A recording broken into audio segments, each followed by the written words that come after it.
So today's topic is writing in slope-intercept form. So the first question is, what is slope-intercept form? So slope-intercept form is this equation that makes it easier for us to graph lines. So the formula itself for it is y equals mx plus b. And we know that m means slope, but b here means y-intercept, which is where the line is going to cross the y-axis. And we'll talk more about that in a second.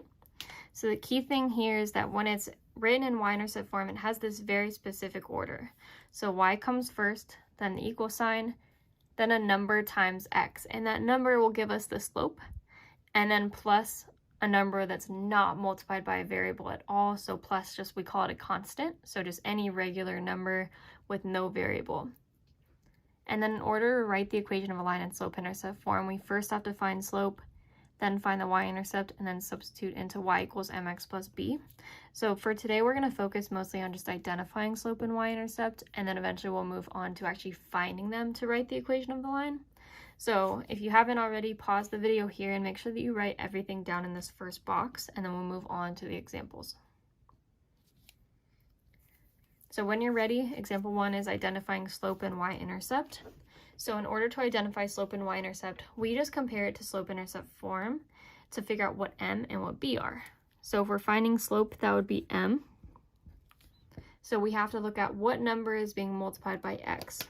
So in this problem, y equals 1/2 x plus 7.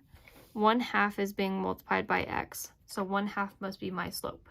So m equals 1/2. And then we have to figure out what number is being added after, what constant is being added into the equation. So in this case, it's 7. So b must be 7. So my slope m is 1/2. My y-intercept b is 7. And then for part b, the original equation was y equals negative x minus 2. But you have to remember that if there's no number in front of x, there's an assumed 1 there. So this is like a y equals negative 1x minus 2. So if we want to find m, we have to figure out what number is being multiplied by x. In this case, a negative 1 is being multiplied by x. So m would be negative 1. And then for our y-intercept b, we have to figure out what constant is being added after. So we have a minus 2. So if we have a minus 2, that means that b has to be negative 2.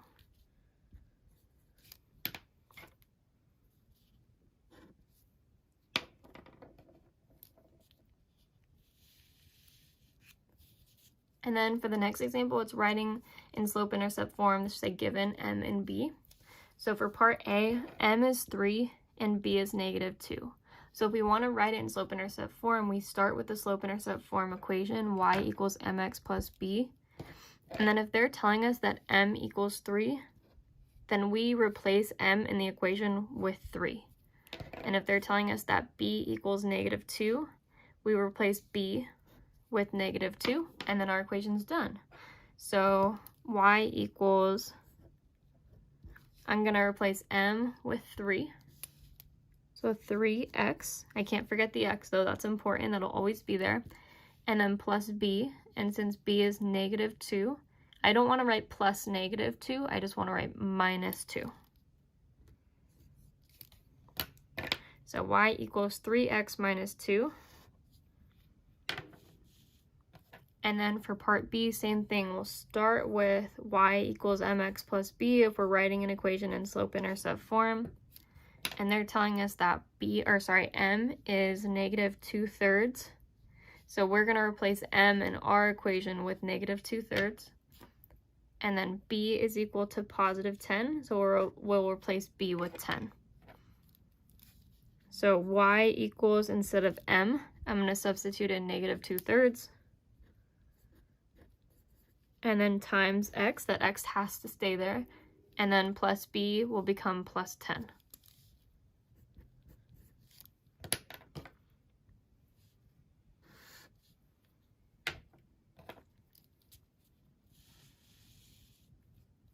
And then for the next example, we're going to talk about identifying intercepts.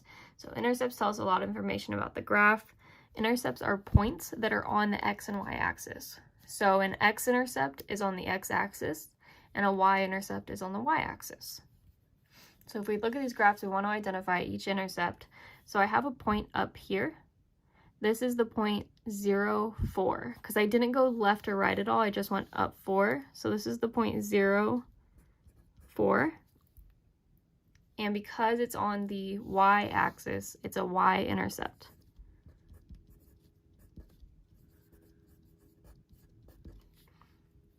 And then down here I have another point at 2, 0. So again, it's 2, 0 because we had to go right 2. We're not going up or down at all, so the y-coordinate is 0.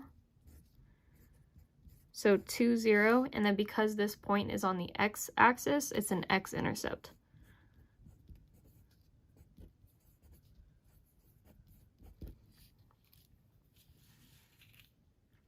And then for the next graph, I have a point at -3, 0. So if I start at the origin, I went left 3, and then I didn't go up or down at all. So this is -3, 0. And because this point is on the x-axis, it's an x-intercept.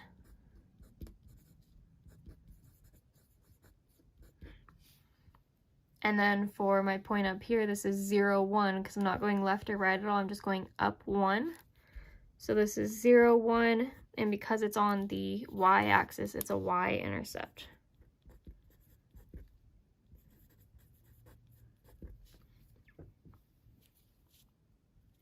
So notice a couple of things, just a refresher.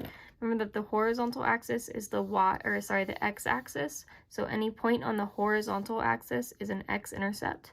And then the vertical axis is the y-axis. So any point on the vertical axis is a y-intercept. And then there's a few things I want you to notice about these points that are consistent for all x-intercepts and all y-intercepts.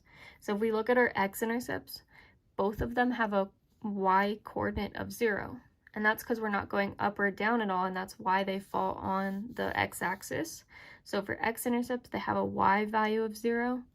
And then for y-intercepts, you'll notice they both have an x value of 0, or an x-coordinate of 0. And that's because they're not going left or right at all, or else they wouldn't fall exactly on the axis.